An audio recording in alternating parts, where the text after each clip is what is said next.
But That so is great. let's get back on track. You talked about going to Okay. Nashville, and Yeah. I've known about the Nashville way of life since I was very very young. I had a good friend of mine Sure. from the New England area that was always trying to make it in Nashville as well. Hmm. And so Hmm. you're also from the Northeast. Maryland's a little Yep. south of New England. But your genre doesn't really line up either. You're kind of doing a rock thing. You're more into Yep. folk than really country. So what Yep. was the method behind going to Nashville? That's a great question. I mean, of course, I've always loved country music too. The classic stuff, Cash and Willie Nelson, and especially the later folks that worked in the country rock thing.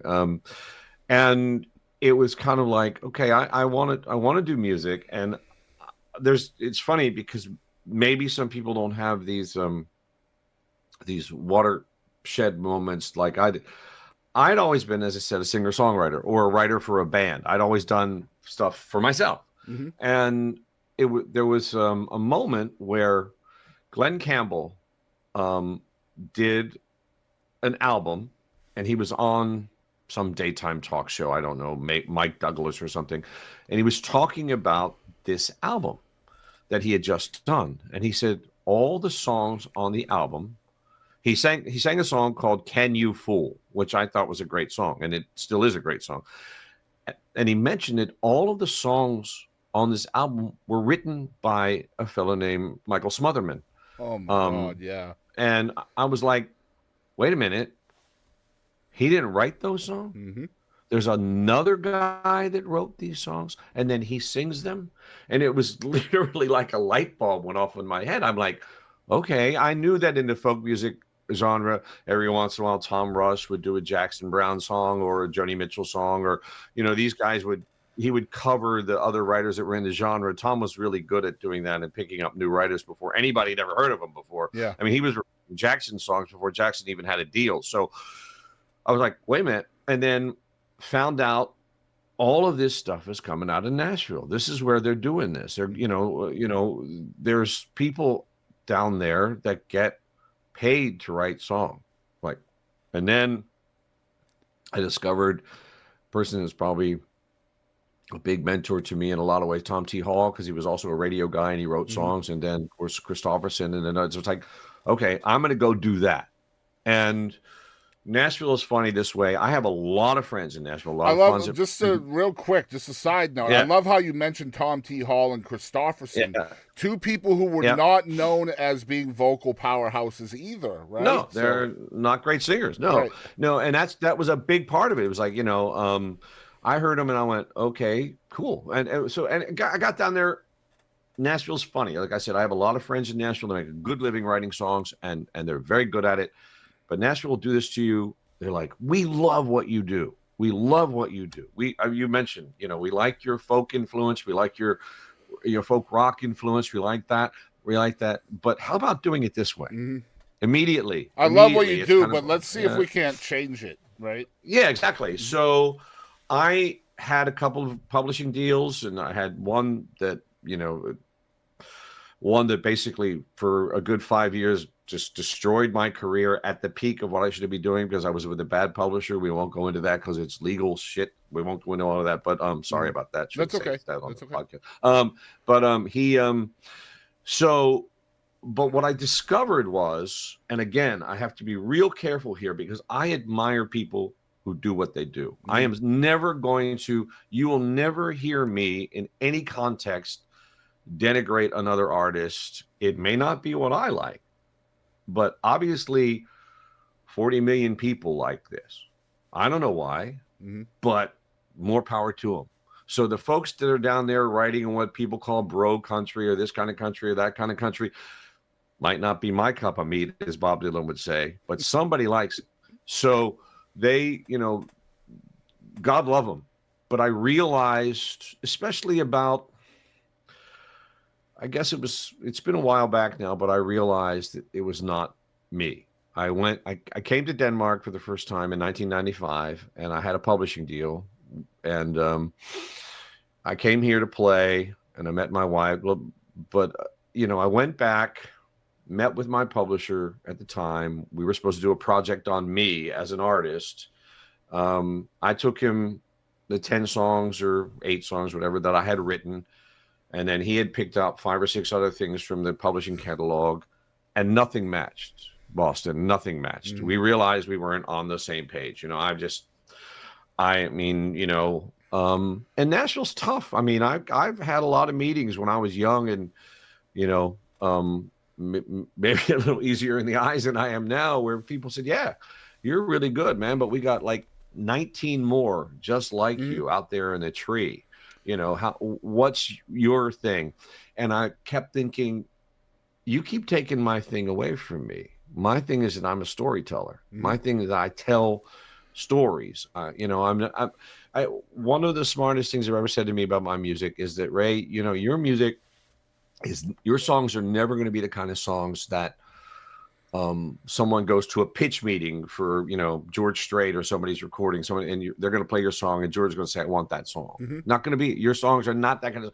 Your songs are the kind of songs that the artists themselves are going to find it because they like it, and they're going to listen to it in their car. They're going to listen to it at home and go, "Give me that song," that song, like a Ryan Adams or somebody like that. And interestingly enough, that's kind of turned around a little bit now, because you see guys like Jason Isbell, and you see guys like that, Zach Bryan. You see people like that actually getting airplay. I love it. Getting it's such a full circle moment, man. It's like we just went to see Jason Isbell here in Denmark. My wife and I just went out 3 days ago to see him in Denmark. I saw the pictures. I'm still jealous of you, so You couldn't get another human being in that room. And when my daughter Savannah and I went to see Zach Bryan a couple of years ago, again, packed out to the walls from people coming all over Europe, from Sweden, from Norway, from Finland, coming. And I can guarantee you, when I came here in 1995, I could have walked down the streets of Copenhagen and asked 10 people, and 8 of them would not have known who Garth Brooks was. At the peak of his career. It is just different, and I think it's the organic nature of the music. I mean, I played the other night in a pub, just did a pub gig, and just for the funds of it, I played Tyler Chowder's Little Feathered Indians, and I just love the guitar riff. And so I played it. I got a table full of Danish boys singing along at the front. I'm like, when did this happen? I love it too. Like, as a fan of that style of music, that storytelling, the vibe of it, just the almost ethereal trip from beginning to end of song that doesn't exist within the Nashville machine. And believe me, I might turn some people off. I have a lot of songwriters on this show that are part of that Nashville machine. So you had some of the greatest in the history of the world. Yeah, Tony Arata on this. Yeah, I mean, that guy. I mean, that's what I mean. That's why it's not safe to denigrate an entire group of people, because in my mind, and the beautiful thing about it, Ray, is all of them are doing it different. Right? They're all doing it different. There's no right way. There's no wrong way. And that's the dominant thing that I hear every single time I talk to a songwriter that's heralded or unheralded or famous or whatever. Everybody's doing it different. There's no right way. There's no wrong way. It's ridiculous to think any other way than that. But I think that's smart. Yeah, that's smart. And there's a lot of these guys, and I have a lot of good friends that do this, and I'm actually working with some of them next weekend. One of the best things, anyone who teaches songwriting, which is really hard to do, and I do not try it, but one of the first things you have to lay that out. What you just said, that should be the manifesto, is that I can't teach you how to do this. I can show you how the structures work. I can show you some ideas. Little thing I mentioned before, where if the chorus is this, the verse might want to be this, that kind of thing. Yeah. Well, how to write song. I can't teach you. I mentioned this almost on every single episode, that songwriting is one of the most unfair things in the entire world, because when you find success with it, and I'm talking commercial success here, you find commercial success with a song and it goes out there. We'll use Tony Arata as an example, like the dance. You put the dance out there into the world and it's a global smash and everybody knows the words to this song. You have the ultimate success as a songwriter. Now you have to replicate that success without doing the same thing that got you the success in the first place. It's crazy. You literally have to do something different to create the same success, and that's why people struggle with it. Like, one of the most wonderful memories in my life was being at the Bluebird in Nashville. I have a lot of bad memories there too, but this was a great one. Tony was there and he sang the dance, and I was just like, man, I mean, just to watch the writer do that song, and of course Tony's approach is Tony's a little bit different than Garth's, and just to watch him do it, man, and just to sit there and go, he made up that song. Yeah. That guy right there that's like 7 feet away from me wrote that song, and you spoke to him, and I saw your thing with him. I mean, he's such a humble guy. Very much so. He's just a humble man, and I'm trying to do at my age, trying to do fanboy stuff with him, and he's just like, he's not having it. He's like not having it at all. He's like, and he just was like, yeah, I can't remember what he said, but something like, every once in a while you just catch one, lightning in a bottle. He says that all the time about the dance. And the first time I met Tony was on stage, and I was doing an interview with him, Mark Germino, and Vince Gill.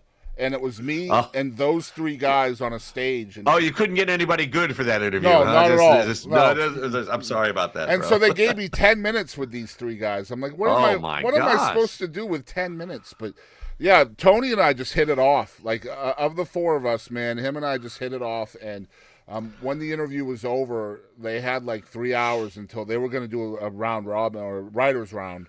That night, and they had 3 hours off, and Tony and I just chatted for the next 2.5 hours before the show. And not long after that, I quit podcasting. It was one of my final one of my final episodes. And then fast forward until 2024. That was 2019, so 5 years. Wow. And then Germino passed away recently. Oh, so sad. And one of the reasons why I wanted to come back and do this was because of that interview with those three guys that I didn't get enough time with. And I was like, you know what? I'm going to do a new show, and it's going to be timeless. It's going to be no limits. We're going to talk about everything and hopefully just not have any time limits. And Germino was the very first person I contacted. And, of course, he passed away not long after, maybe 6 or 7 days after I reached out. And then I talked to Bernie Nelson on the show, who wrote Daddy Never Was the Cadillac Kind. Yeah, sure. And he brought up Tony's name as part of that interview because they were, like, compadres back in the day. And I was like, man, I wonder what Tony's up to. And I realized I still had his number in my phone. So I got off the call with Bernie and immediately called Tony up, and he remembered me from that day 5 years ago. You talk about a humble guy or who, you just never would guess that the man wrote a global smash. That's who Tony is. Literally just called him up and he knew who I was, I mean, you literally just like named, 5 people that they're like icons to me. And so for me to be on a show with you after you've talked to Tony and Bernie and you talked to Germino, you literally just said that you learned about the person behind the curtain, the person behind the song. I had the same epiphany, Ray. And you're a songwriter, I'm not, but I'm a very inquisitive guy. So when I used to do karaoke a lot, and so you would do a karaoke song, and at the end of the song it would say written by Acuff Rose or whoever, Harlan Howard, Hank Cochran. And sometimes it would be a different, most of the time, it'd be a different name than the person you're singing. So Sure. What is going on here? That's not a Harlan Howard song. That's a George Strait song.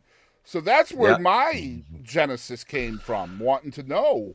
And I've just been blessed that I email people, and sometimes they say yes, Yeah. Well, the thing for me too, and Nashville now, I mean, I never, coming from the folk music tradition, especially, or having a writing partner, someone that I wrote with. I mean, the whole idea of Nashville, especially when I first got there, and got, co-writing. I have to write with people I don't know. Yeah. I mean, that was like, no, I can't. I really, and was there ego involved in that, or was it just no? It was not in any way. It was the idea of being that exposed to another person that I really didn't know, because I'm never going to write. I hope I'm never going to write anything again, and I should say again because I did try it. That doesn't have something to do with me. It doesn't have some personal part of me in it. And I mean, of course, I was new and had a publisher and blah, blah, blah. So I tried it and I discovered it's just not for me. It's just not. Again, the people that can do it, more power to them. They're great. They're doing well. That's excellent. But I have now co-writers, and I do because I'm not the strongest melodist in the world. I mean, I'm a lyric guy. I'm any ego I have about this is all literary, all about words. That's where I was going with this, because you mentioned earlier that you weren't very melodic. Like, it was all lyrical for you. I have 3 good melodies that I can put, and every once in a while, another one will come into my head. That's 3 more than I have. Every once in a while, another one will come into my head, and I realized that my strengths are it's not for nothing that my handle was Word Man Ray. That's my strength, and so. What I do though, and I mean, again, got to be real careful. I have friends, you've seen them on my Facebook, that talk about writing 300 or 400 songs a year. I don't think I've written 300 or 400 songs in my entire life. I can tell you that I haven't, and I can guarantee you. I mean, I parse it this way: if I've written 250, 300 songs, maybe throughout my whole life. 200 of them are shit. 200 of them I wouldn't play for you. Man, I have so many questions. I'm picking up on little things that you're saying, and I want to flesh them out more. You said all the songs that you write, some part of that song is for you, or it's about you. And I would imagine that's part of the reason why you don't have the catalog that other people do, is because most, if not all, of your songs are from a personal perspective. It's kind of like I think I don't want to quote it wrong, but I think there are two things that work here. Springsteen once talked about emotional honesty. I mean, Springsteen wrote a lot of songs about racing in the streets in cars, and he didn't have a driver's license. It was more about the emotional honesty of the thing. And then, as I tell people all the time, my songs are honest, but I'm not a journalist. I'm not telling a story exactly the way it happened. I mean, I write a lot about my family. I write a lot of songs about my dad. But and all of those things happened. They may not have happened exactly in the order they appear. They may not have happened exactly to that person, but the emotional integrity has always got to be there. I love that. Always, I can't. I tell people all the time. I mean, I get, I'm a relatively well-respected songwriter in my genre, and people want to write with me, and I'm like, okay, probably not. I have my co-writers that I write with. Let me hear some stuff. If you start the sentence off with "I only ever listen to country music," then we're not going to do that. We're not going to do that, because I mean, you may never hear a trace of Miles Davis or John Coltrane in my music, but everything that I've imbibed there is in my head. And the freedom that those guys expressed makes my brain work that way, in that, I am very much, if you and I were sitting down to write a song together, there are no bad ideas in this room. None. None. Because I've seen, like you have, you're a music fan. I've seen jazz bands when I'm going, what the hell are they doing? But when they got back to the theme in the middle, you're like, oh my gosh, what a trip I just went on. It makes sense. So you always have to follow the song, and if you don't, then you're doing yourself an injustice, right? As I say in Nashville, the song is king. The song is king, and you write the song that's in the room at that moment. That's right. And don't fight it. You can't fight it, because the song will win. Like you said, the song is king. Yeah. As Stephen King says, as a lot of other people say, you have to go, I mean, Marty Dodson, great songwriter, great songwriting teacher. Oh my gosh, yes. Marty always says you have to be brave enough to realize that that's a very clever line, but it doesn't fit this song. It's got to go. Yeah. It doesn't work here. We're talking You know, I'll about a see guy Marty. that wrote a song about his grandmother and how she wasn't going to live long after her grandfather, Yep. his grandfather died, and took that to his publisher. And the publisher was like, "Nah, dude, this song is about you, and nobody else is going to care about this song except for you because it's about you." And that song ended up being "While You Loved Me" by Rascal Flatts because he went home and he changed it, and now that's I mean, a huge song. I love that you mentioned Marty Dotson. I'm a huge fan of Marty Dotson. I'm going to see Marty tomorrow. Yeah, actually Friday. I'll see Marty. I don't episode know 11, I think, of this show. Yeah. So yeah, Marty is one of those guys. As I said, you know, there are a lot of people out there that will sell you a bill of goods about, if you take my songwriting course, I can guarantee. Well, as soon as they say that, walk away. Go away. Run away. Yep. Nobody can guarantee you nothing. What Clay Mills and Marty do with Songtown USA is they tell you, we can make you a better songwriter. That's it. Yep. That's all they tell you. They tell you that we can get you instructions from some of the greatest songwriters in the world, but they absolutely do not tell you in any way, shape, or form that it can get you a deal, they can get your songs cut, they get none of it, because nobody can, my friend. Nobody can.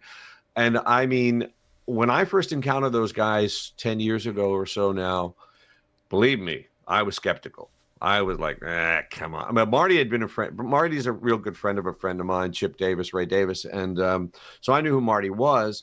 And I was like, that doesn't sound like Marty doing some bogus songwriting course thing. That doesn't sound like Marty. So I was a beta thing of Songtown USA. And I was like, and I kept watching it. I kept looking at it going, no, they're legit. And I don't mind saying it on every single episode I have a chance to do it on.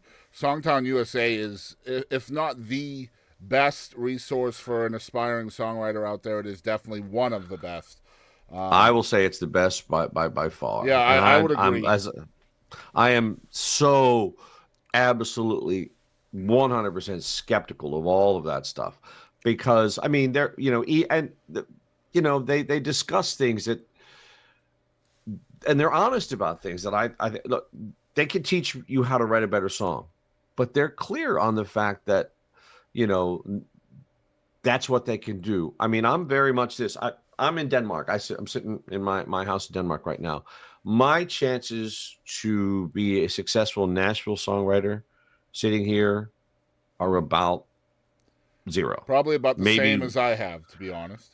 Because the thing is, you got to be, you know, if you're going to mine gold, you got to be where the gold is in the gold mine, bro.